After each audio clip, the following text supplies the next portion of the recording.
Yes, sir. Yes, sir, y'all. DBN Live. We back, baby. Yeah, we took a day off because yesterday was a Super Bowl and everybody was having Super Bowl parties, so I let everybody chill yesterday.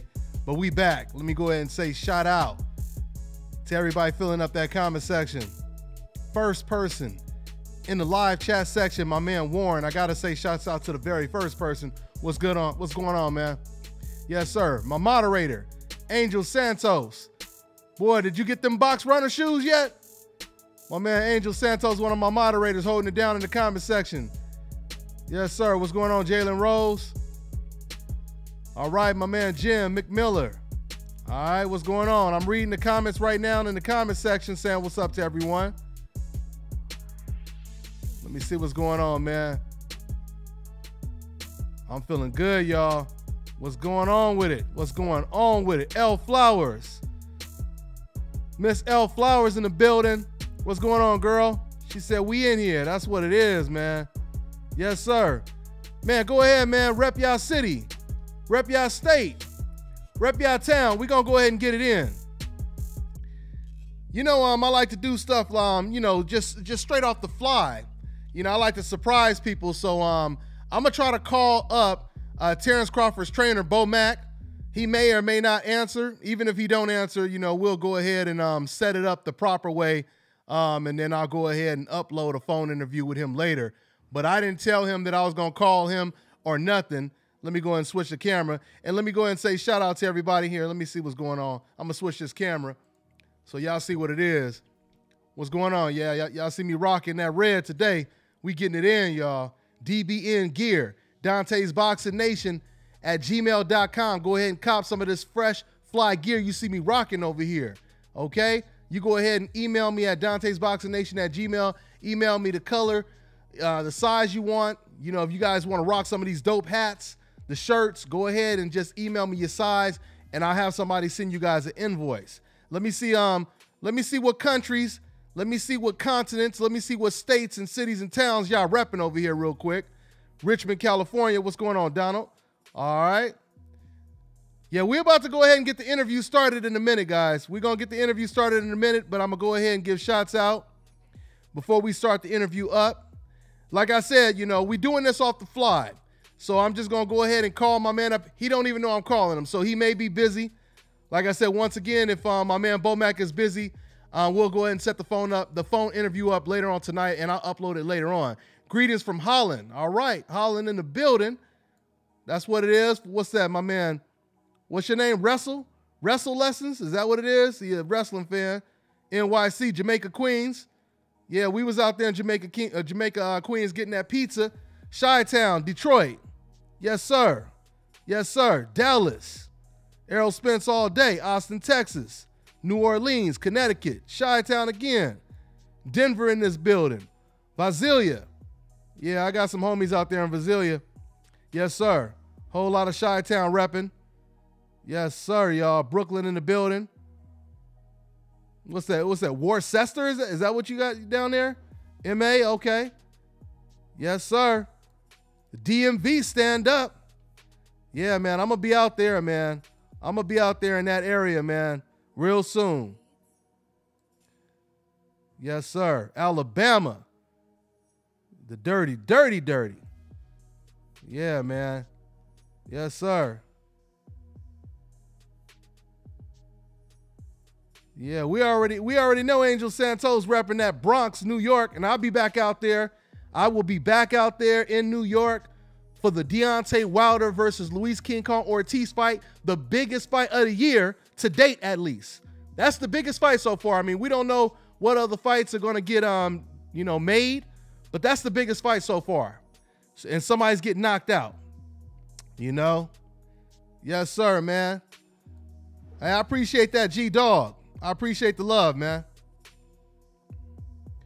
Okay, so let me see, man. Let's go ahead and see if we could get my man Bo Mack on the line. Like I said, you know, I could have just set this up the proper way and, you know, and got him on the phone before I went live, but it's all good. You know, I like to do stuff, you know, sporadically, you know, just go ahead and just, you know, surprise cats. see if he answered the phone. Let's see if we can get him on the line. Hold on, y'all. Like I said, once again, if we don't get him right now, I'll go ahead and upload, interview later on. Let's see what it is.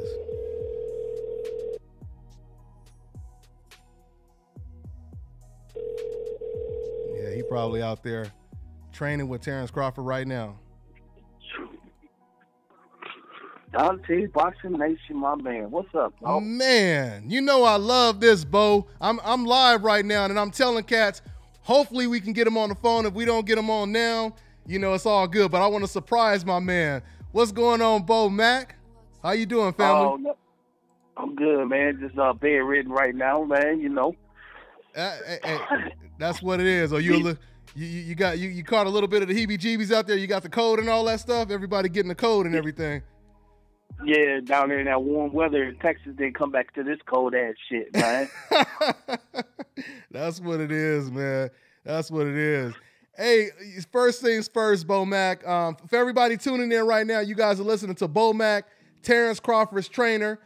We about to get it in. So if you guys have any questions for my man Bo in the comment section, let me know what it is and I'll shoot it to him. Now, Bo, of course, everybody talking about that incident you and Terence Crawford had with Jose Benavidez. If I want you to go ahead and break it down from the time he walked over, break the whole thing down, how it all transpired. All right, man. Here you go. Okay, so me and Terence were standing on side of the stage, and so we just watching the weigh-ins. Then he comes down the stairs like, "Yeah, I'm gonna knock you out," or something like that. And so him and his daddy and his so-called guard, walked over there, walked past us. So Bud felt like, "Motherfucker, you gonna knock me out now. Fuck you." So Bud told him, "Man, you better worry about your fight before you gonna make it to your fight, man." And kind of got heated a little bit, you know what I'm saying? So,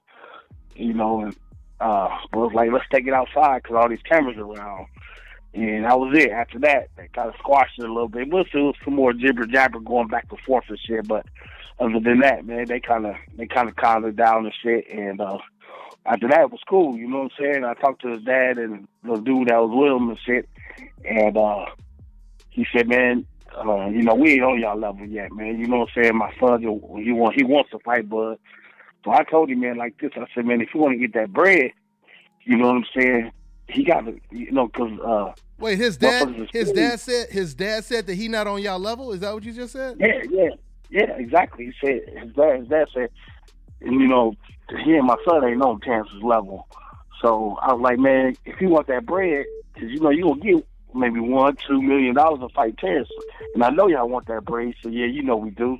I was like, "Man, you might want to keep him on the leash then." You know what I'm saying? He was like, "Yeah, man, I'm gonna talk to him. It's cool and shit." I said, it's business, man. When you get to this level, he was like, "Yeah, I know, man." But they was cool though. I don't take nothing away from him, and I applaud his confidence that he has in himself. So, that's how it went down, though, man. That's how it went down. See, I'm glad you explained that because a lot of people don't know that the in-depth details of it, actually what happened, man. But the fact that. So do you see a fight like that happening, in the next year? So what you clearly saying is his dad said that even though his son wants to fight, even his dad said that he's not ready for that level yet, is pretty much what you said. He said probably about 2 or 3 more fights, and then he might be ready to fight Terence. And so that's when I said, man, you're going to get $1 or $2 million to fight Terence. He was like, "Yeah, I know, man, I know." So, yeah, that was the end of the conversation and shit. So he went his way and I went my way and shit. Okay, hey, that's interesting stuff. For those of you guys just tuning in, you guys are listening to Terence Crawford's trainer, Bo Mac. He was telling me about that whole situation with Jose Benavidez that just went down this past weekend. So, so B Mac, so now you guys got Jeff Horn. Is the fight official yet? Is it completely official yet, or y'all still? We almost there. We almost there, man. A few more kinks got to get straightened out, and then They should be like announcing it actually probably this week, end of this week somewhere, you know. Okay. But the fight's gonna go down. It's gonna go down, man. We excited to get ready to fight this dude. Yeah. I mean, it's a new division. It's a strong guy. You know, how do you see? Do you see him as being a little bit more durable than the average guy you guys have been in the ring with, or what? Well, you know, we really can't tell until you actually get in there. Yeah. But you know, man, Terence has been, you know, sparring and wrestling around with bigger guys his whole fucking career and shit, you know. Mm-hmm. So we're gonna take some different tactics in there, you know, into training camp, you know, so he can get used to that type of weight. And so you know, we're gonna be ready. We'll be ready, you know. Mm-hmm. The main thing I like about it is, man, this dude is up for this fight, man. Mm-hmm. You know, because a lot of people say, oh, he's bigger. What he gonna do at 147? You know, he's too small for 147. So all that does is make two things. Make him ready to get out there and beat somebody's ass, and two, make my job easier, because you ain't got to say, all right, man, let's go to the gym, or let's do this, let's do that. Shit, 4:30 in the morning, 5 o'clock in the morning, he at my door. Come on, coach, come on, let's go. You know what I'm saying? So that makes my job easier, man, because he's ready to go. Yeah, you know what I'm saying? That's what's up. You said that's how Terence is, huh? He can't. Yeah, that's how Bud is, man. Shit. Yeah, hey, man, he's a fucking gym rat. He's a gym rat. You know, he loves to train, and you know that's how he get better, because he stay in the gym all the time. And then even like, I think we've been out of the ring probably 6 months, and the whole time we've been working though. You know what I'm saying? We've been working. We're working on little small different stuff. You know, the last fight, you know, we left that alone. That's done. The fight before that's done. So we got to work on different stuff for this fight, you know. And so one thing I want all those trainers or so-called trainers, listen to me. If you want your fighter to do certain things in that ring, you got to start that shit now. You got to start that shit like 3 to 4 months before you fight, so you can get it programmed in his head, so he can do it. Even if he don't do it, it's still in the bank, just in case he needs to go cash that check. I hear you. You see what I'm saying? I hear you. And somebody in the comment section, they asking, are you training Jamel Herring? Yeah, actually, he just came to camp today, and I've been sick, man. I got sick down in Texas, and and they all at the gym right now. Everybody at the gym but me and shit. I'm fucking around on my phone, Facebook. Oh man, you know, on Twitter and shit. Everybody training down there, and I ain't even there and shit. But it's cool though, because we got great trainers down there. Sal Diegas and Red Spikes and shit, you know. Oh, okay. Yeah, I'm hoping I'm not holding you up, man. I don't want you telling them, yeah, that damn Dante's Boxing Nation. That's why I'm late, y'all. You know. No, because you know, I'm glad you called me. Because I'm gonna put you on the spot on your own show. I ain't got my shirt yet. You ain't called me in a couple of months. You ain't did nothing, man. I'm like, I thought Dante was my boy. You know what I'm saying? Then I was looking at one of your things today, one of your videos today, and man, Dante, you gotta kind of switch those girls out, you know. Just getting kind of old. You may upgrade them girls. You want some new ones. You want some new ones. I got you. Yeah, I got you on all them requests, man. I'm telling you, man. I'm telling you, you're gonna get your sweaters for sure, man. We gonna get them to you for sure, man. Matter of fact, I just finally got all my stickers in. So yeah, I'm gonna surprise you, man. I'm gonna really surprise you, man. So for sure, I hear you, bro. I hear you. And we gotta stay in contact at least once a month for sure, man. You know, so. I'm gonna make that official for sure, brother. It's all gravy, baby. You know, it's all gravy. Yeah, man. I'm just happy, man. You know, y'all continuing to progress. Now, you know, you got the pound for pound best fighter in the world. You know, I mean, just talk about that, man. The whole pound for pound. You heard what Terence Crawford said. You know, he went in real deep on you know, what he said was the double standards in the game. You know, he said you should have been trainer of the year, and there's no way he shouldn't be pound for pound. He said, you know, when it comes to fighters, he didn't mention Loma's name, but he said, you know, y'all saying certain fighters are so good. Well, why don't you tell them to move up and wait and fight me then? Just give me your thoughts on all of that, man. Well, you know, okay, this is how this went. We was out in L.A. for I forgot who fought out there. And they had us do like a little round table at, you know, this little diner. And a lot of those writers was there. And this is before we fought in Dago. And so And one of the questions was, I said, well, what do you got to do to get Fighter of the Year?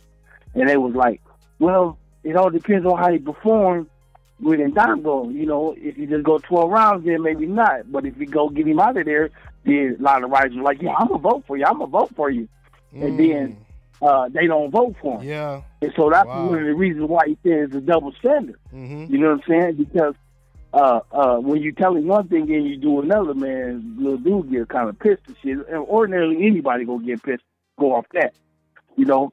And so when I'm gonna call it as I see it. Lomachenko go fight motherfuckers that, you know, that moving up in weight, and they try to make that 4 gold medals a big thing, but in reality, it really wasn't a big thing because the dude was moving up 2 weight classes.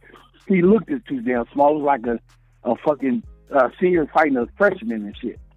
But, you know, that's the way it went down. And then they gave him, you know, the Fighter of the Year. But then a couple of months about a month before it came out, they came out with an article, Terence Crawford rated #1 by the Boxing Writers Association.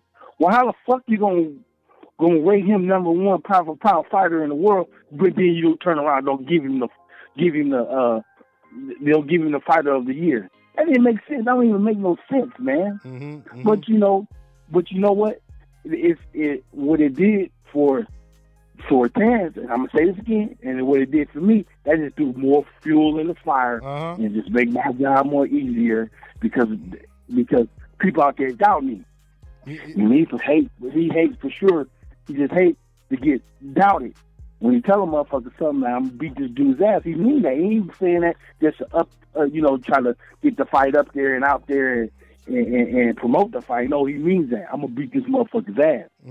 So, I mean, that's why he went in on that little interview that he did and shit. So, you know, I'm glad he did that. Because you know he always been that one to be talking big. Yeah. You know what I'm saying? Yeah. You're right. I mean, it was about time. I mean, because I know Terence is usually reserved. He don't like to, you know, really be aggressive when it comes to calling out people or talking about what's right. And it was, you know, it was just a matter of time. You know, it needed to be said. And I'm glad that he said it because everybody listened. As soon as he opened his mouth, everybody listened to it. You know, it went viral, what he was talking about. And it made a whole lot of sense, you know. And something else, Bo, a lot of times, you know, when certain members of the media, when they try to push a certain fighter, maybe because that's their favorite fighter, the funny thing that usually always happens is that always ends up being the fighter, the first person to lose. And while that person is losing, the person they didn't give credit to is usually the one that continues to ascend. He continues to progress and continues to win. You know, like for example, like Roman Gonzalez situation.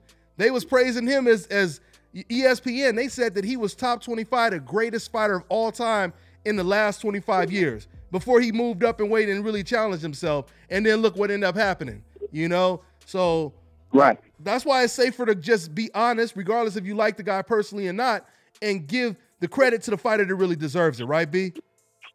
Right. You're right. Yeah, you know, and Andre Ward came out with something in just the last couple of days, and he stated, you know, why a pound for pound fighter should get this, not because of this or not because of that. You know, and he made sense. And he said it right off of his mouth. I think Terence Crawford deserved that. You know, but, you know, hey, you know, that's all fine and dandy and shit, man. You know what I'm saying? What it does is it just pushes harder and just make us work harder and then just go out there and put on a good show every time we get out there. Yeah, because you already know, Bo, when you're on a coincidental list, you already got to work 10 times as hard as them anyway. So, you know, motivation all day for you, fam. Motivation all day, man. So, Yeah, well, that's good for us and shit, because more we keep knocking them motherfuckers out, and the more that bread keep coming, you heard me? all day. Hey, Bo, what you think about the Keith Thurman, Errol Spence situation? Keith Thurman, you know, he's the unified, well, you know, he has 2 belts. Errol Spence has a belt. Keith Thurman, he just recently said that he wants to fight 2 more times, and he doesn't see himself fighting Errol Spence this year. But Errol Spence, he's been wanting to fight since 2014. I mean, what do you think about that whole situation? Well, I honestly don't think that Thurman wants to fight Spence. You know, because when you give all those, well, he needs to go do this and he needs to go do that, that's pretty much saying, I don't want to fight him and shit. You know, any fighter that puts somebody out there before for the fighter that they want him to fight, it's obviously he don't want that action. But if a fighter say, yeah, fuck him, I'll fight him, shit. Hey, he meant that. Let's go. Let's get this shit going. Look, but I just hope they get that shit worked out. You know, after we knock off Horn, and then we knock off another motherfucker, and when it's time to go on the other side, it's time to go. So they got to come off those belts. Because that's our main goal, is to accomplish to unify the 147-pound division. And then just go on and ride on off in the sunset. A lot of Bo.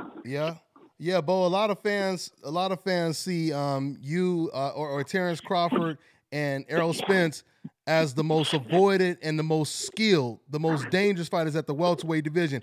Outside of your fighter, do you see Errol Spence as like the most complete fighter at the welterweight division compared to all the other welterweights, or what? No. Hell no. Fuck no. No. He's a young fighter. He got a lot of shit to work on and shit, man. And I can imagine what's gonna happen if he run into somebody that's gonna exploit the holes that he have in his game. So, but hey, I'll leave that up to his trainer. What's his name? Derek James. I'll leave that to him. But you know, as the more you keep fighting, the more the fighter and the team gonna learn. Because we went through the same thing. So, the more they keep fighting and the more they keep learning, and I hope they get it all together by the time when they get to us, man, because we're going to tear his ass a new asshole. Trust me. Woo! Him or anybody else at that fucking weight, bro. Man. Y'all the only, man, that's crazy, man. Y'all the only team that would say something like that. I commend you guys for having that type of confidence, man. Real talk, man. Real talk. Listen, man, listen. Listen. If you're not out here trying to fight the best and shit, because boxing is the herd man sport.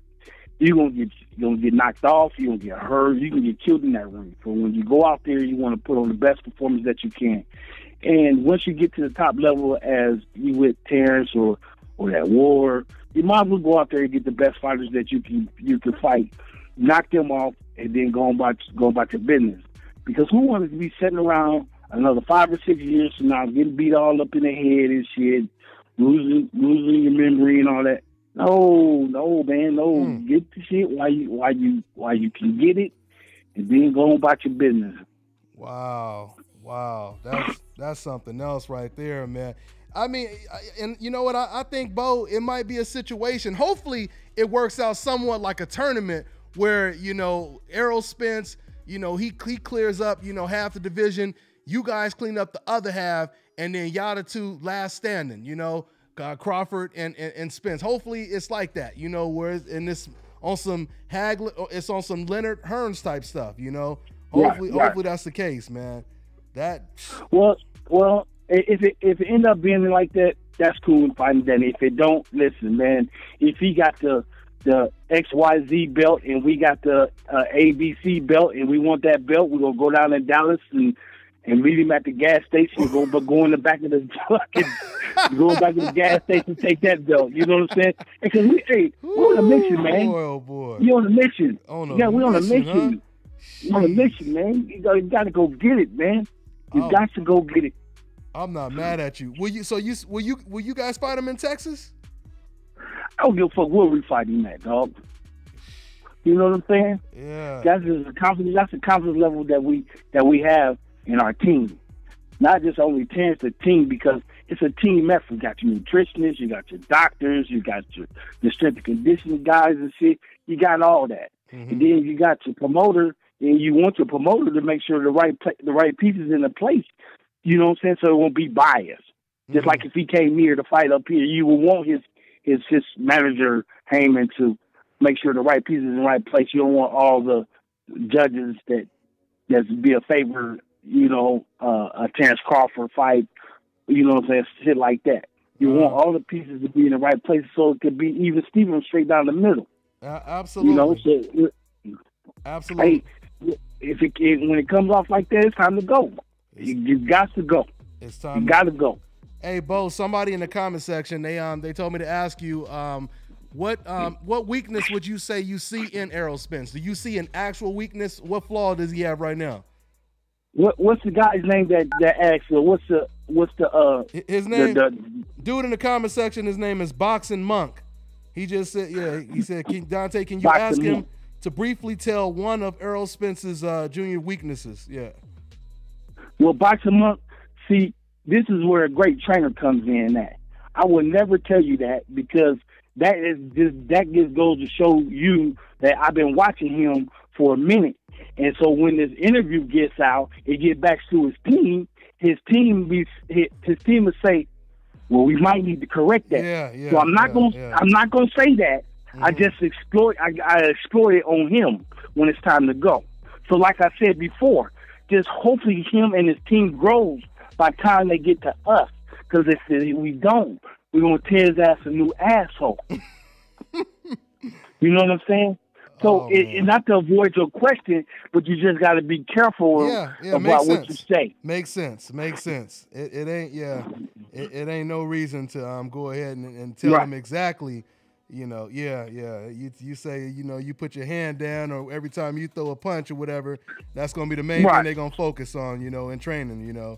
So yeah. You know what, man? I haven't heard from you since Diaz, man. Man, you calling me. I was at an amateur fight. You calling me. Well, man, dude, I thought I was bugging you about that, dude. I thought I was bugging you, man. I swear, man. I'm calling you while you have fights. Hey, you knocked that dude off. I heard from your ass, and it's just that long. Oh man, but I've been talking about it crazy though. But like I said, hey, now I know I'm not bugging you or nothing, man. I'm telling you, we gonna get it in, man. It'll stay consistent. Hey, listen. If you look at Terence's arsenal and the way he fight different fighters, you always notice it's never the same thing 2 or 3 times. Yeah. Everything is different. Mm-hmm. So you got to credit the trainers. Not to be trying to pat myself on the back, but I will pat the other trainers on the back because they helped me up 100%. The other 2 trainers, Saul Diegas, the Red Spikes and shit. There's different little things that we work on when we get into camp or before camp. There's the things that we're going to work on. Mm-hmm. And so when you look at it, every fight is different the way he stopped these guys. Mm-hmm. You got to credit his team, because every fighter ain't different. Every fighter is different. Look the way he stopped Diaz. Look the way he stopped fucking Ndongo. When I finally seen Ndongo up front, man, that motherfucker he was weaker than a wet paper sack, man. He was reaching. He was scared to punch. He was just throwing just to keep blood off of him. Mm-hmm. If you can hear me, and I was yelling, stay in the pocket. If you stay in the pocket, he gonna eat him up all day long. Mm-hmm. You know what I'm saying? Yeah. That counter. If you see, when it first came out, that brother countered his ass. He stayed in the pocket, countered his ass, and it was over after that. Look at Diaz. What Diaz do? That jab. And dude, as soon as he tried to jump in, you come over top. You got to come over top. As soon as he comes, because his arms is too fucking short. Mm-hmm. So he's going to jump in. Mm-hmm. As soon as he jumped in, what Bud do? Catch him right over fucking top with that left hand. That all day long. All fucking day long. This motherfucker.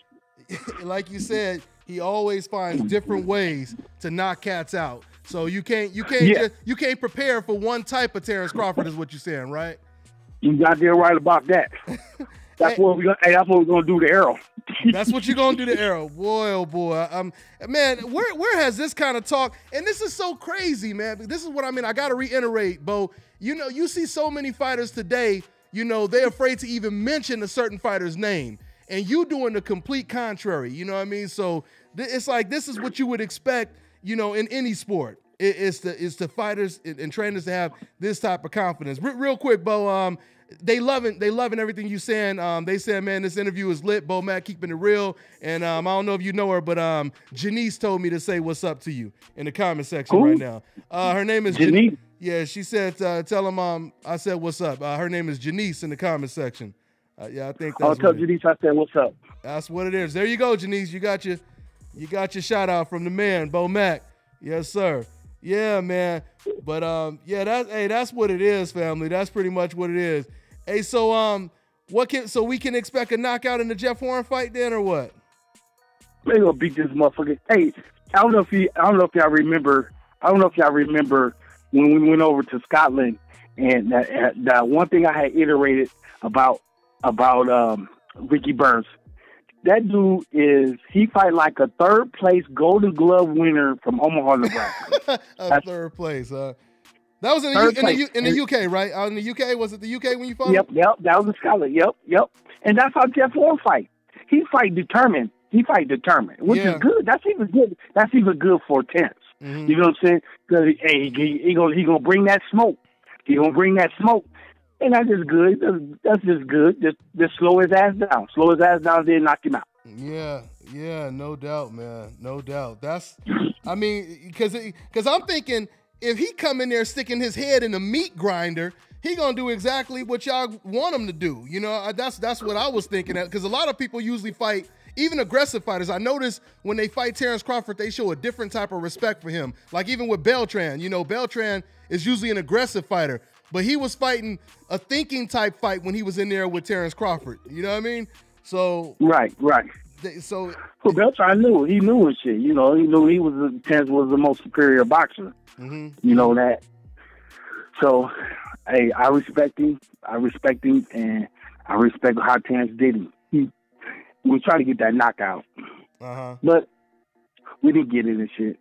Yeah. But that's all right. We got the win. You got the win. That's it. That's all that matters. I mean, and you heard him a couple times, you know, and he respected you guys. So that's big, man. Right.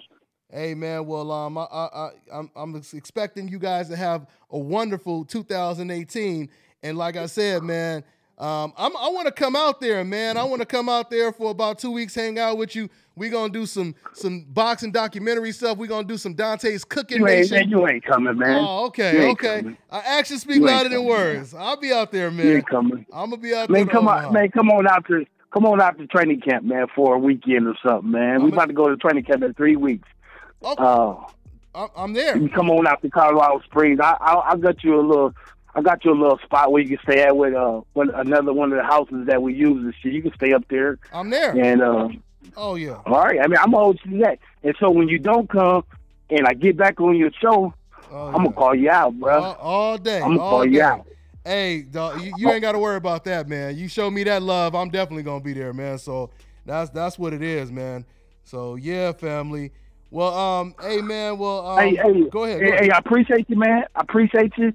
And matter of fact, I've been thinking about why this motherfucker ain't called me old chicken shit motherfucker and shit. You know what I'm saying?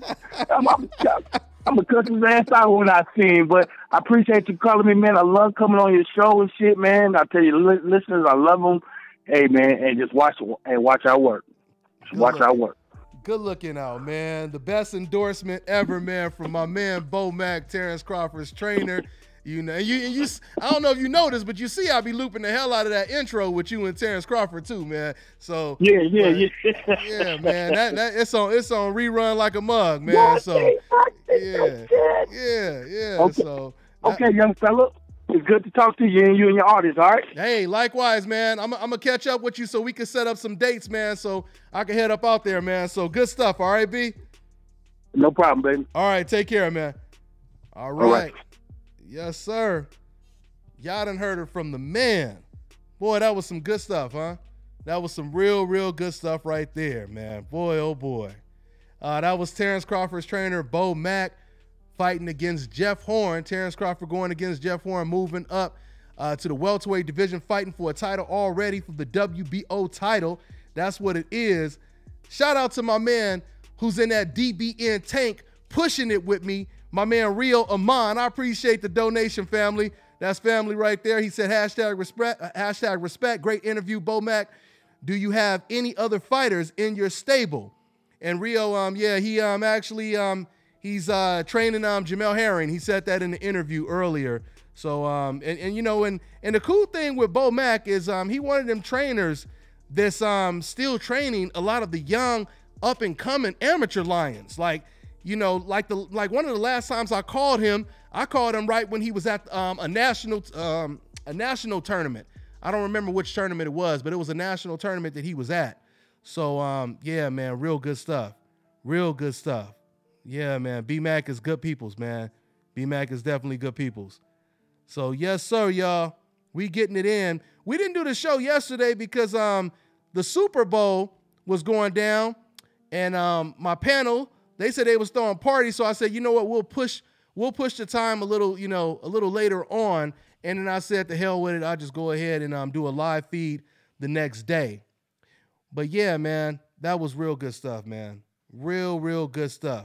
What's going on to everybody? Let's see what y'all talking about in the comment section.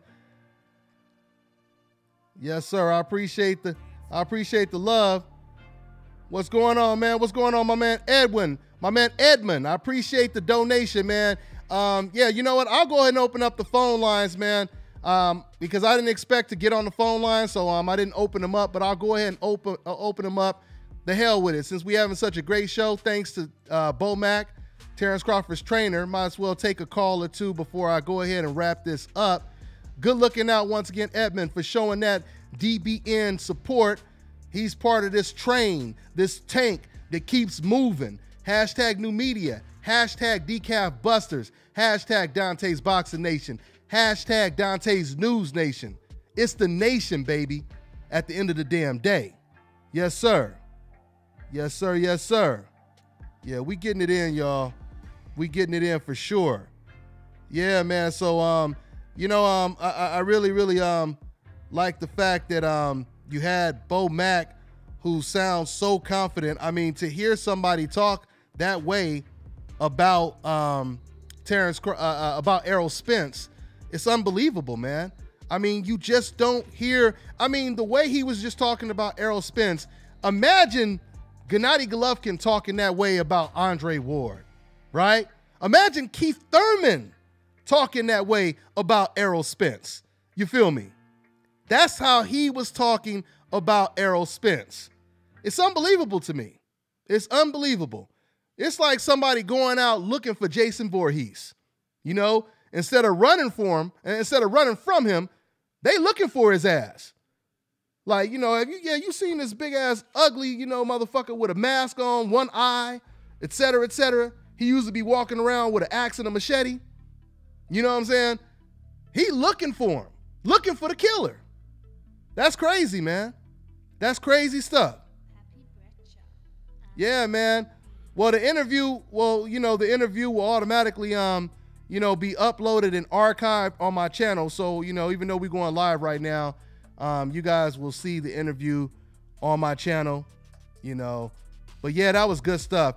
And you know what made the interview so much better was the fact that once again, it wasn't prepared.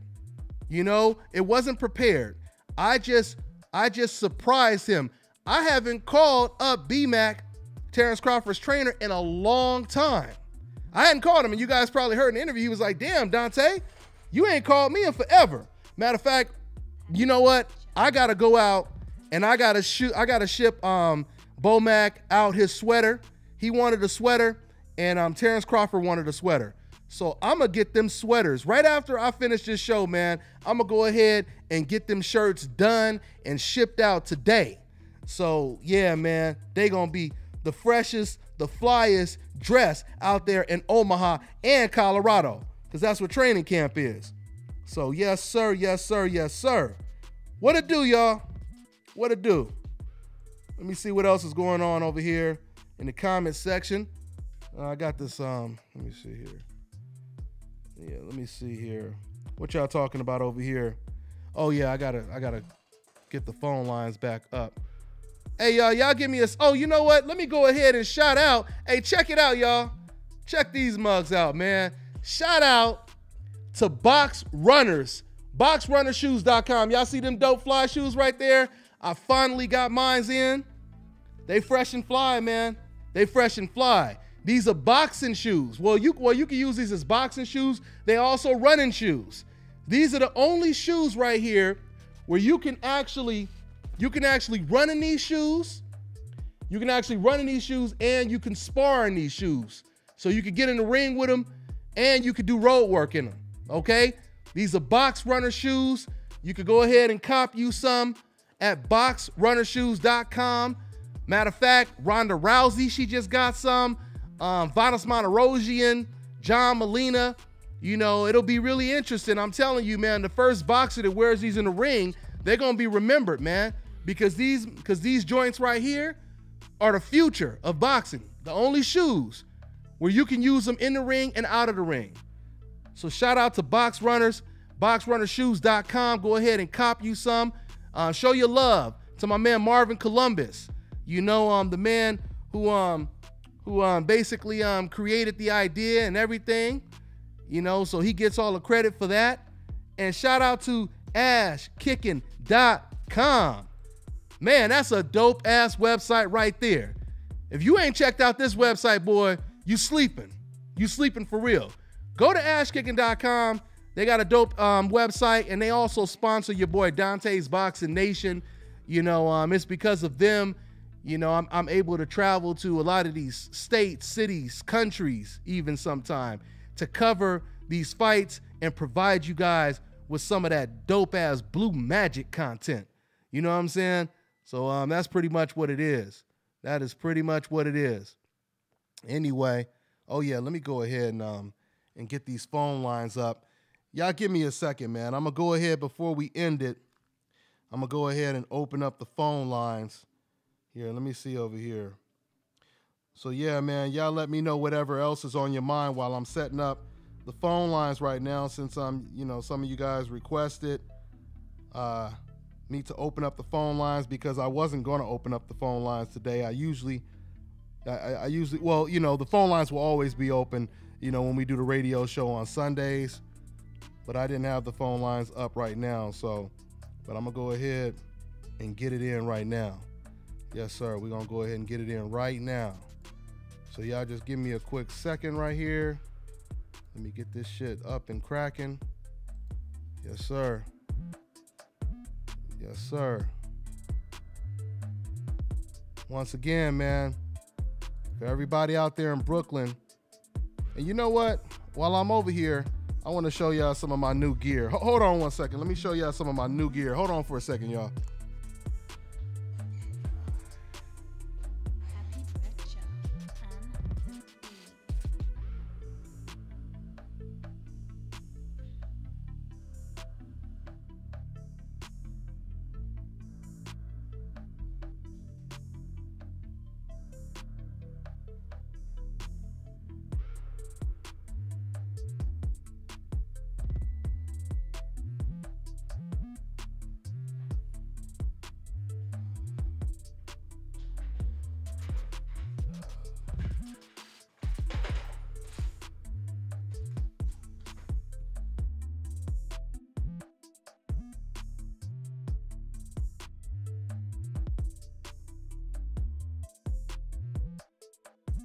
All right, y'all, I'm back. I just stood up for a second so I could try to go ahead and show you guys some of this new gear of mine. Here, let me see here. And I'm opening up the phone lines right now. So for everybody just tuning in right now, man, I had a terrific interview with Terence Crawford's trainer, Bo Mack. Man, he went in. This man talked about tearing Errol Spence a new asshole. They talked about, he went in real deep on the whole situation with Jose Benavidez. Hold on one second. Oh, okay. Yeah, man. So he definitely, like I said, he definitely went in, man. He definitely went in. Let me go ahead and once again, here, let me see. I'm gonna go ahead and take a call in a minute. Go ahead and take a call in a minute. Let me see here. We'll go ahead and open up the phone lines, but I want to go ahead and show you some more of this gear that we rocking over here. You know, if you want to be the dopest, if you want to be, you know, dressed up better than everybody, you got to cop some of this dope ass gear that we got over here. It's insane, man. It's the nation. Yes, sir. Okay, let me go ahead here. Let's go ahead and get it in. Let me see. Let me see here. Okay, let me go ahead. Let me see here. All right, so I'm gonna go ahead and show y'all some of this gear right here. So yeah, so this right here, y'all. Let me get it up for y'all. This is my Golden State Warriors DBN shirt right here. Y'all see that? It's the green screen. You can't really see it because of the green screen. Okay, it's not gonna. Yeah, okay, the green screen ain't gonna allow it. I'm gonna have to change my green screen background. But anyway, I'm gonna have to show y'all that later on. The green screen won't allow it. But basically, it's blue. It's the Golden State colors. Basically, you know, Golden State colors. I also have Oakland A's, and you probably really ain't gonna be able to see this because it's green, and we got a green screen behind us. But this shit is fire right here. Look at the okay, it's invisible. All y'all see is the white because of the green. So I'll go ahead and show y'all that later on, man. I gotta change my green screen so y'all can see green colors and yellow colors and all that kind of stuff. But yeah, we'll get that in later on. All right, y'all, let's go ahead and before I wrap this up, the shirts, man, the shirts are $20, man. The shirts are $20 from small to extra large. They're $20.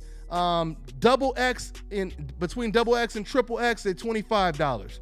All right. And if you a big boy and you rocking them 4X, 5X, and 6X and all that, those are $30. The hats are $30. All right. So if you guys want to go ahead and buy them right now, go ahead and email me at DantesBoxingNation@gmail.com and just send me your color request, send me your size, and I'll go ahead and have somebody send you guys an invoice, and you'll get it in the mail very soon. Real fast, quick, fast, in a hurry. A lot of y'all been buying them straight from the email, and I appreciate that. My man Rio Amon, who's in the comment section, he's actually putting together my website right now. So, but for now, we're going to go ahead and do it straight through my email address. Once again, it's DantesBoxingNation@gmail.com. You guys could always show your love if you like what I'm doing. If you like what I'm doing, you know, you want the tank to keep pushing forward. You know, you guys could donate to me. You guys could show your love by just buying the hats, buying the shirts. That's a great way to show your support right there. Here, let's see what it is, man. Let's go ahead and take this call, or take a call. Let me see what we got here. All right, what's going on, man? What's your name? Tom? What's going on? What's going on, man? What's going on? My bad, man. All My name good. is Edmund, man. All right, Edmund. From, oh, you the one California. that just. Oh, you the one just show love in the super chat section, right? Yes, sir. Always, man. I try to do what I can, man, to support the cause, man. Man, I appreciate you, brother. I appreciate you, man.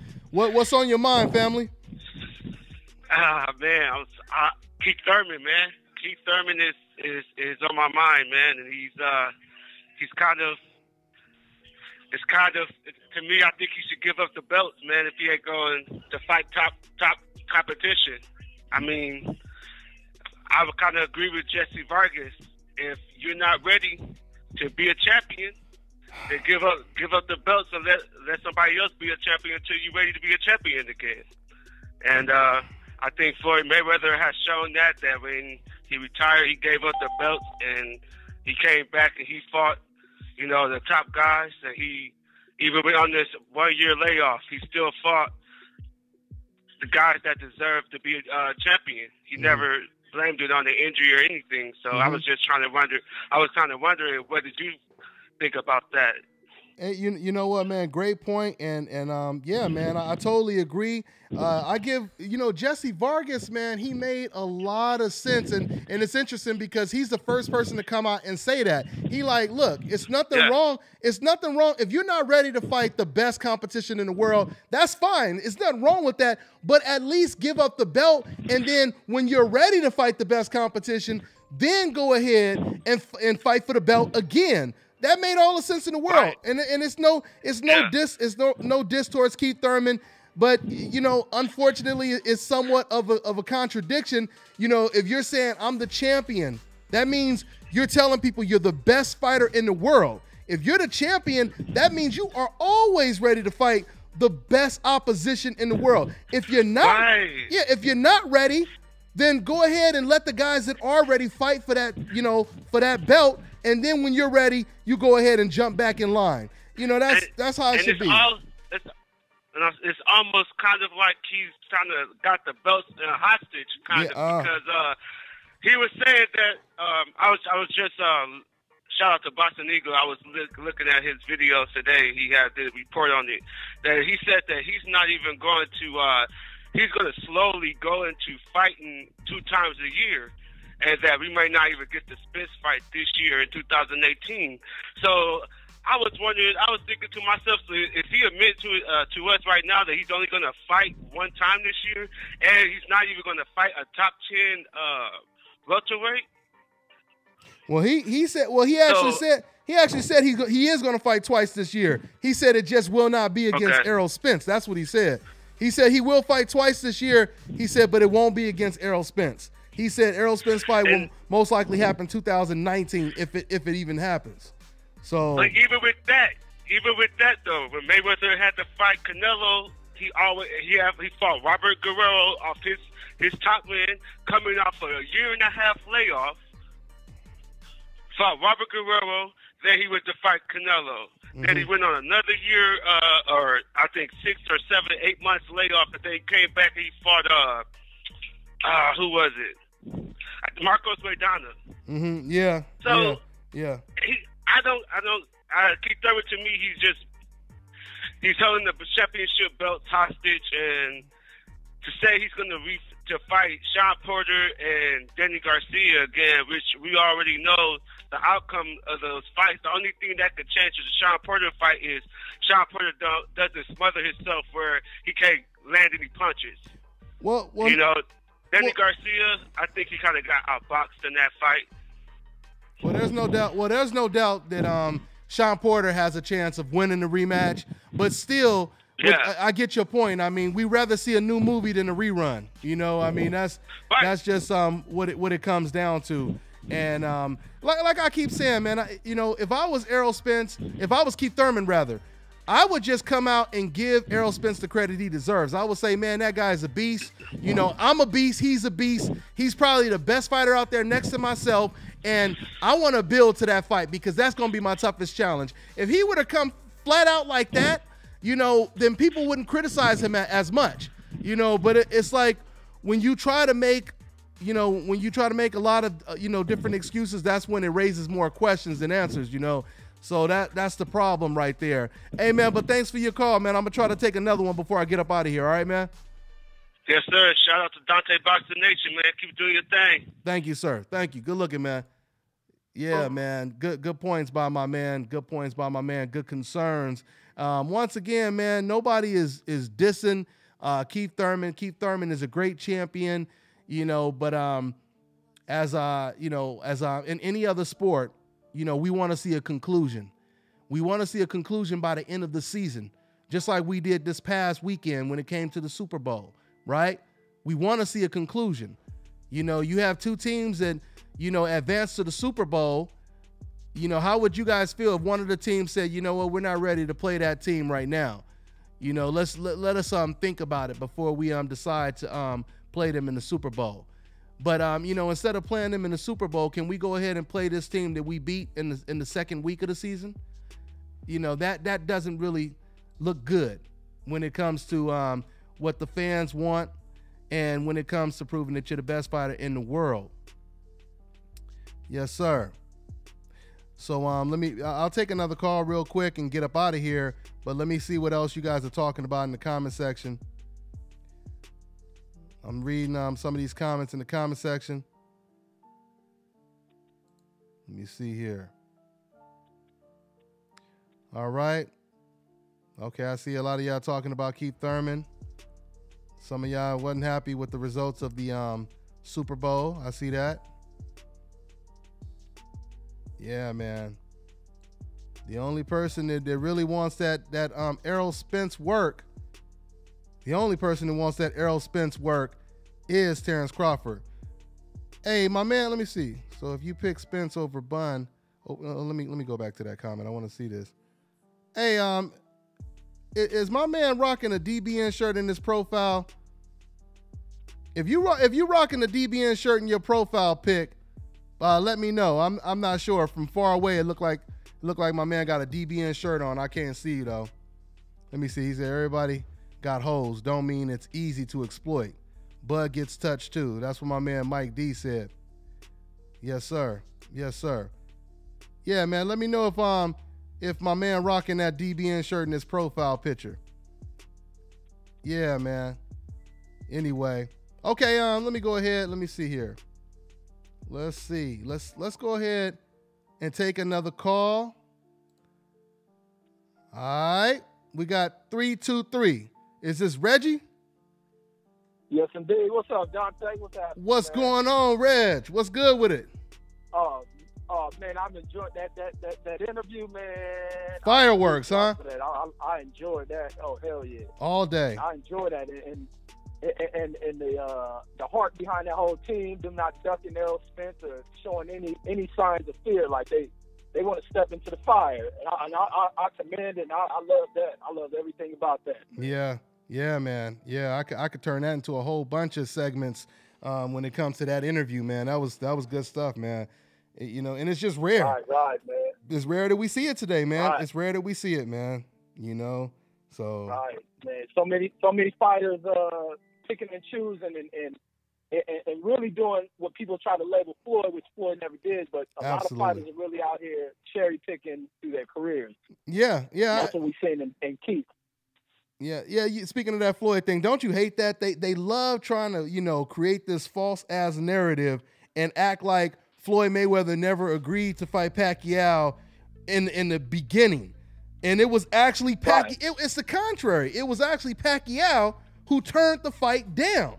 It's no different than you saying, you know what, man, I want to work for this great fucking company. They got all the benefits in the world. They'll pay me more than I've ever got paid. I'll be set for life. And then, they say, you got the job. All you got to do is sign right here. But before you sign, you have to agree to random drug testing, though. And you say, what? Right. Why I gotta do that? Oh, you know what? I don't need this job. And you walk away. That right. Is exactly what Manny Pacquiao did in 2008. You know what I'm saying? So right. The irony, man, of somebody to say, oh, everybody trying to be like Floyd. See, what happens is, once again, boxing is a sport where you could easily just hear people say the same thing over and over, and it becomes contagious for you to say it, and then they regurgitate and shit. Yeah, absolutely. It happens all the time. And then when you, and even good people, even people that's not trying to be biased, sometimes it's people that mean well, but they've just heard that narrative so long that it starts to sound normal. Like, well, yeah, it's true. I mean, Floyd did start it. And then when you go to the facts, you find out that you were so far off, So, yeah, that's what it is, man. Right. That's what it is, man. Because that call he had last week about Floyd ducking the top black fighters, like, and I know the dude listening, he sound like a straight up program buffoon. Mm-hmm. Yeah. Floyd's career is miraculous. Like, the cats he done fought, Hall of Famers, and be some of the top dudes. I think a lot of dudes from back in the early part of his career will even dominate in today's era of the welterweight division, or even the 135 divisions. Like, the dude has a masterful career, and people have to pay homage to that at some point. Mm-hmm. And people always seem to do that when people are damn near on the deathbed or in some terminal health stage, but you gotta give the guy his just due. But yeah, and it's so difficult for people to do, once again, because when it comes to the sport of boxing, it's based on so much pride and emotion. Like, this is the hardest sport for fans to just say, I don't like that guy, but I gotta say he's good as hell. I gotta say he's the best of his era. It's hard for fans to say that in boxing. In boxing, they have to base how good you are based on what they think about you personally.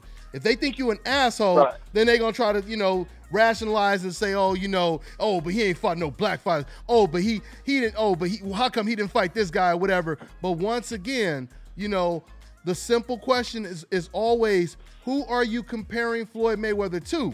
Because you notice they only talking about Floyd. They're not saying, well, so-and-so is doing this right now. He's doing that. He's doing that. They don't compare him to anyone because they know that if it comes to just accomplishments, you can't compare Floyd to anyone, at least when it comes to winning and continue to win.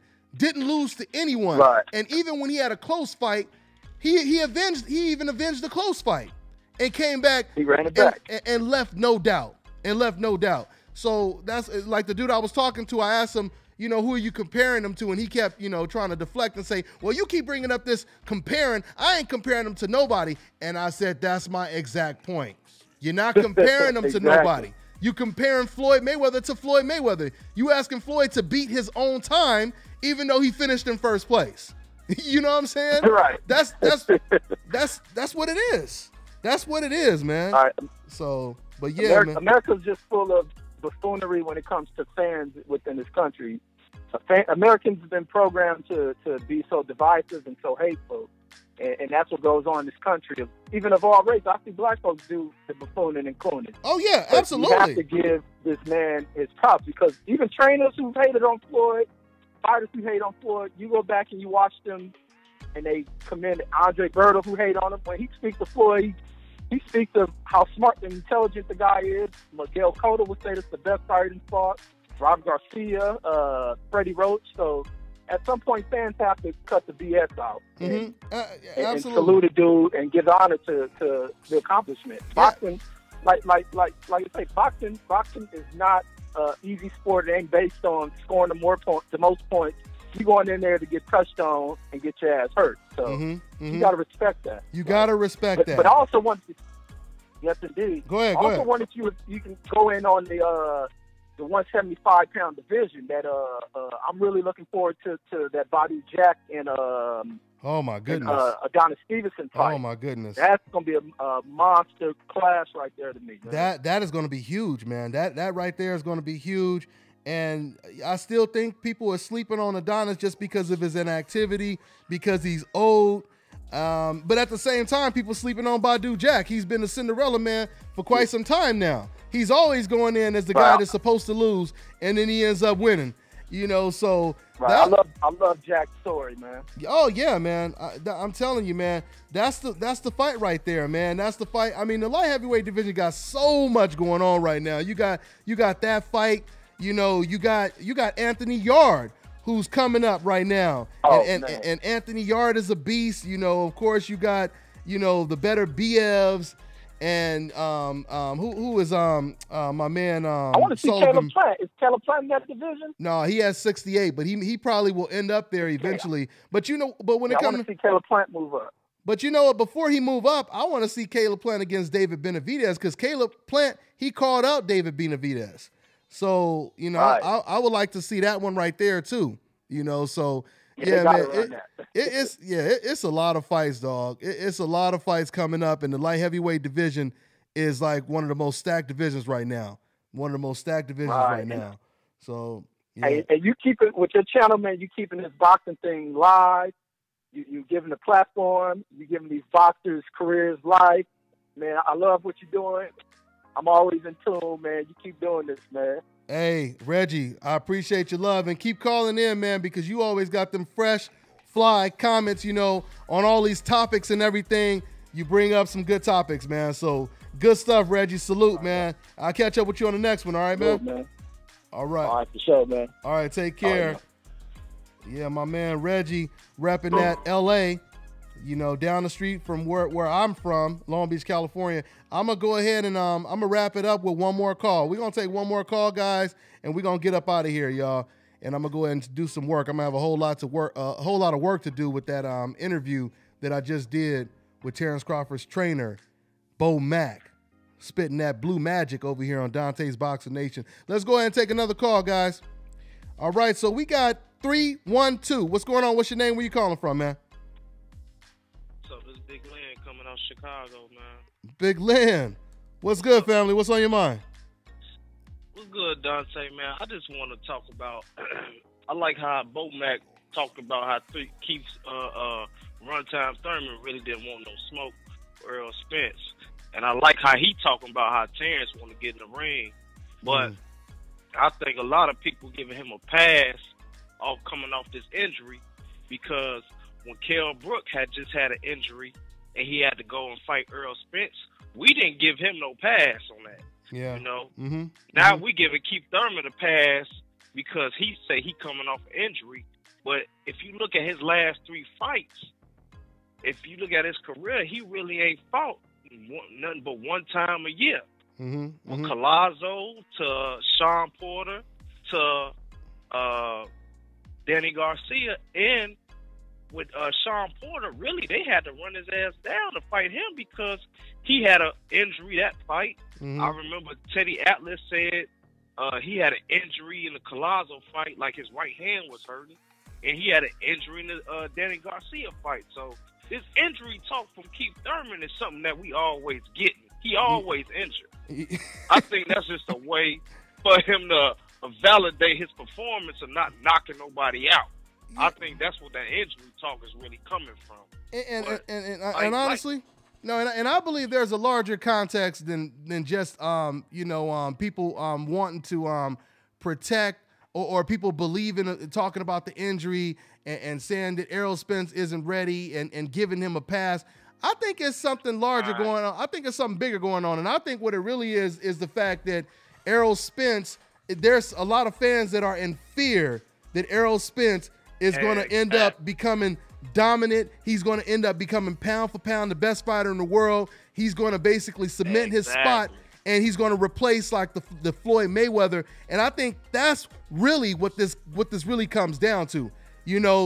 Keith Thurman is just a pawn that they're using right now. But they really just don't want to see Errol Spence become the next pound for pound #1 undisputed champion of the world. So I think a lot of them, it has something to do with that too, man. But I definitely think it's that too. But I never seen so many top welterweights duck somebody like this. Yeah. Danny Garcia do an interview. He got to fight Terence Crawford before he fight me. You don't even have a belt, and you telling him he got to fight somebody to get to you. Then you got Sean Porter. I love the Porters, but I never seen him get the stuttering before a day in my life until they bring Earl Spence's name up. I'm not ranked in the IBF.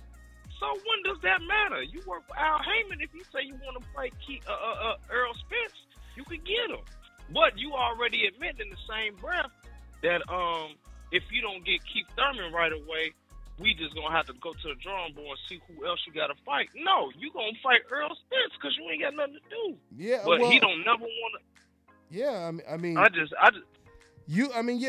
think a lot of these top welterweights just scared of him, man, and they don't want to get in the ring and get embarrassed.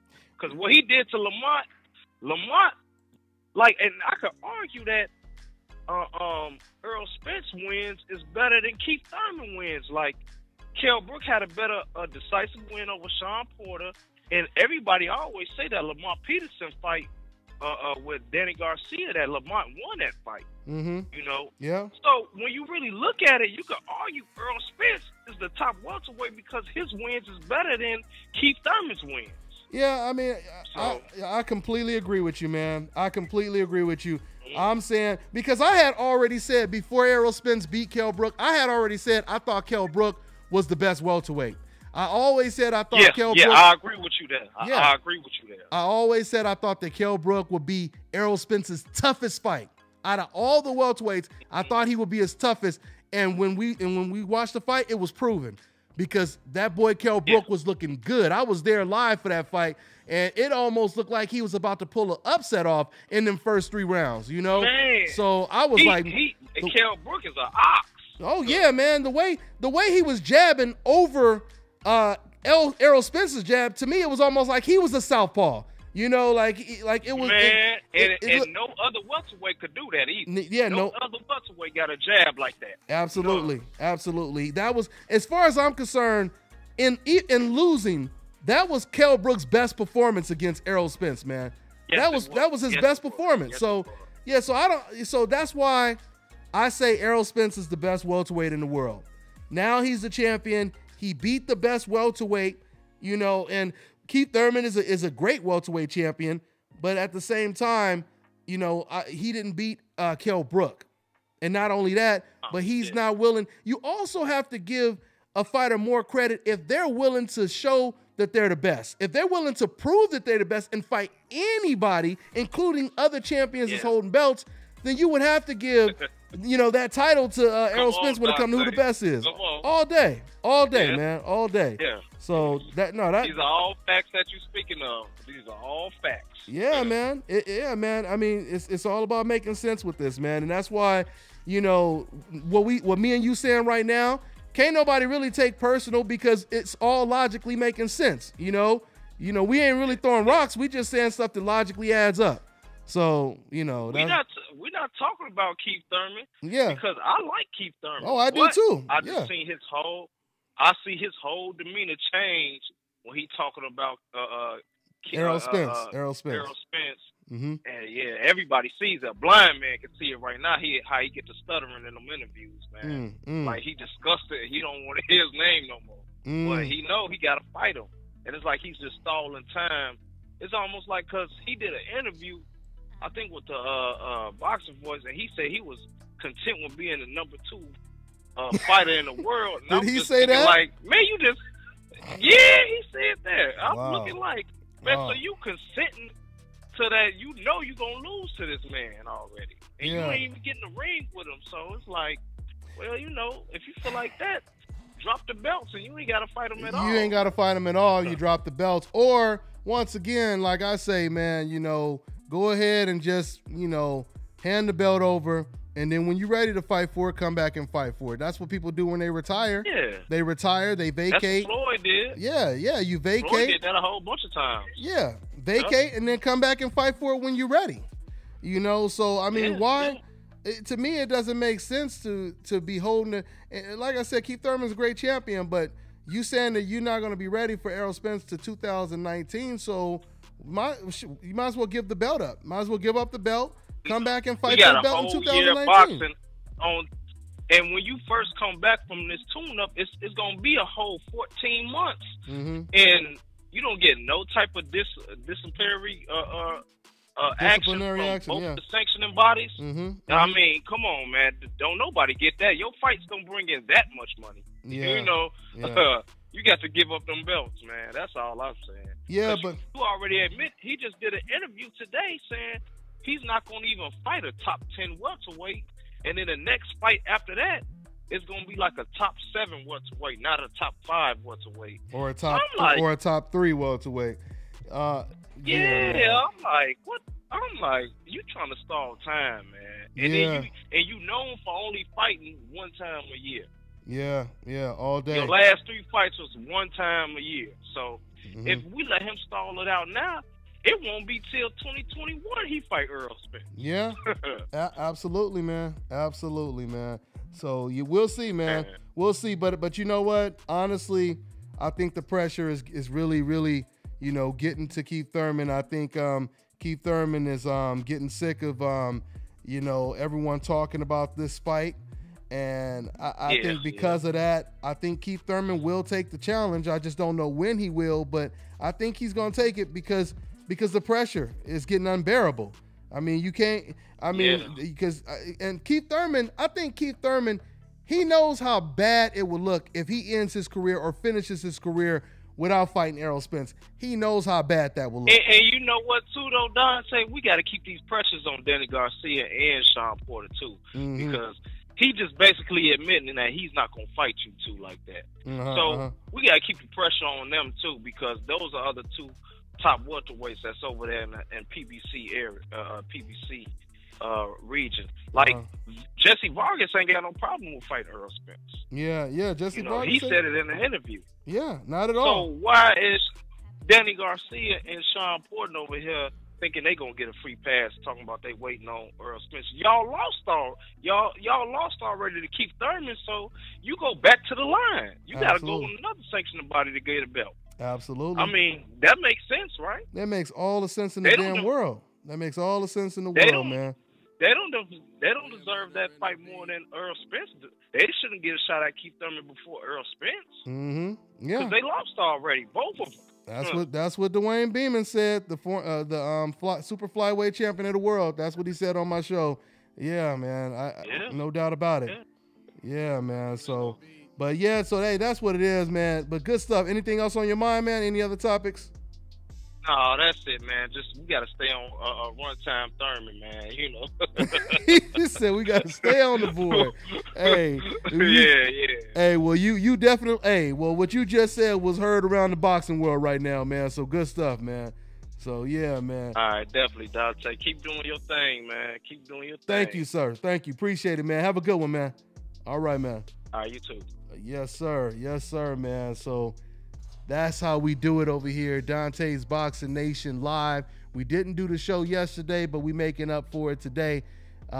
Like I said, for anybody who missed it, early if you missed it, man, we had a fire interview with Terence Crawford's trainer, Bo Mack. Man, he went in. He broke down the Jose Benavidez situation that they, little face-off they had, and Benavidez calling him out. He broke down the Errol Spence situation. Man, he said, we gonna tear Errol Spence a new ass. That's what my man B-Mac, Terence Crawford trainer said. I mean, they are eager to get in there with Jason Voorhees. You feel me? They looking for the Terminator. The Terminator not looking for them. Ain't that something? Shoo. Boy, oh boy, I tell you, man. I tell you. Let me see. Let me go ahead and see what's going on in this comment section before we shut it down. Yeah, man. Once again, man, shout out to ashkicking.com. Make sure you go cop some of them fresh, fly, box runner shoes all day. That's what that is. Here, let me see here. Hold on one second. I'm going to go ahead and... I'm wrapping stuff up right now. William murdering the beat. Yes, sir. Yes, sir. Yes, sir. What's going on, Remy? You want to say what's up real quick, Remy? You tired? I know. Come over here and say what's up real quick. Let's see real quick. Yeah, y'all. So we're gonna go ahead and get ready to wrap it up. Let me go ahead and say I'm gonna introduce y'all to my son, two-time national champion, Remesis Williams. Hey, what's up? Yeah. Oh, let me turn your mic on. Come on, man. Don't break my equipment now. Goddamn. Sound like you over there wrestling. Yeah, Remy over here. Say what's up, man. Just say what's up to everybody, man. Hey, what up? I just got off of school. You feel me? I was just grinding, getting that work in. Getting that work in. My basketball shoes, my Kobe's. Yeah. You just you've been playing basketball right now. He over there balling, the best on the team right now, getting it in. Hey, man, so you just a natural in every sport. I mean, you a national champion in boxing. You know, there was times when you took off like 6 months out of the gym, went in there and won a national tournament with only a couple months of training. This stuff just come natural to you or what, Remy? You already know. Once I start like doing something, I start like liking it, and I just start getting used to it, and it just becomes a regular. Yeah, that's what it is, man. That's what it is. All right, well, I know you tired, man. I just wanted you to go ahead and say what's up to everybody before we go ahead and wrap it up. Anything else you want to say before I'll let you go, Rim Slim? Hey, I just want to say thank you for everyone who's still supporting me after everything, and I love you all. Yep. And follow me on my medias, on my social media. Tell them what it is, because it ain't the easiest thing to spell. You be trying to complicate. Here, come over a little bit. There you go. There all right. On IG, it's just Remy Sunoku-san. And how you spell it is REMYSUNOKU_SAN. Yep, that's what it is, man. You know, for those of y'all always asking, you know, when is he going to be back boxing and all that kind of stuff. Once again, let them know, because you've been boxing Remy, you know, I've been training him since he was out of diapers. And then, of course, you know, once he got 8, I took him to the gym. And, you know, he was training out here in Vegas and everything. So, Remy, are you going to get back into boxing, or are you going to just stick with basketball, or what? Since everybody keep asking, man. You know, I just like to, like, follow the wave. And if I'm like really good at basketball and it could take me somewhere, then I'm going to stick with basketball. But if anything, you know, boxing is always my second hand. I'm always going to be good at boxing. Yep, that's what it is, man. All right. Y'all heard it from Remy the Great all day, y'all. So, yeah, man. Anyway, let me go ahead here. Let me go ahead and say it here. Hold on for a second. What's going on to Money Pal, man? Good looking out to my man, Money Pal. He's showing love in the super chat. Y'all know my man, Money Pal. He part of that tank, that DBN tank, boy. We keep it moving over here, boy. A-team status. That's what it is, man. Yeah, he said, Dante, what's up, man? Just seeing logging in right now. Good looking out, Money. Money showing me love. Money showing me money. I appreciate that, Money. All day, man. All day. Yes, sir, man. Yeah, man. Well, yeah, we was just wrapping it up, man. We was just wrapping it up. Like I was just telling everybody, you know, we didn't do the live show last night because, you know, I know everybody was having their Super Bowl parties and everything. So I said, you know, we'll go ahead and just get it in, you know, next week. And, you know, this was just random, you know. This was random for me to just go ahead and jump on here. And I said, you know what, man? I want to see what my man, Bo Mack, Terence Crawford's trainer, is up to. So I went ahead and I just called him up, just surprised him. You know, none of that was planned. None of that was prepared. I just went ahead and I just called up my man, and he answered the phone, man. He answered the phone, and we had a hell of an interview, man. So, yeah, so for everybody in the comment section saying, damn, I missed it. Well, you know, the good thing is, you know, this show, it'll all be archived, you know, so you'll see the whole thing. You know, it should be uploaded. I guess it's uploading as we speak, man. It's uploading as we speak, man.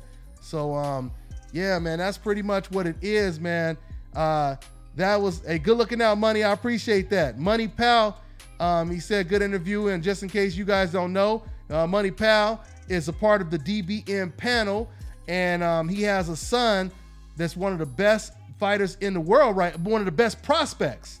One of the best prospects in the world right now. You guys are going to be hearing a lot about him in months to come. Not years to come, but in months to come. He's out there sparring with Jamal Charlo, you know, absorbing all that experience. So, yeah, man, and if you guys haven't seen his vicious-ass knockout highlights, make sure you check out Money Pal the 4th, his highlights on my channel, man. That's what it is. Fireworks, and it ain't even 4th of July when you watch that boy videos. So, yeah, man, we going to go ahead and get ready to wrap it up. An hour and 23 minutes in. Y'all know what it is. Hashtag Dante's Boxing Nation. Hashtag New Media. Hashtag Decaf Busters. Hashtag Dante's News Nation. Hashtag Dante's Cooking Nation. Dante's Muscle Nation. Y'all already know what it is. It's the nation, baby. Yep.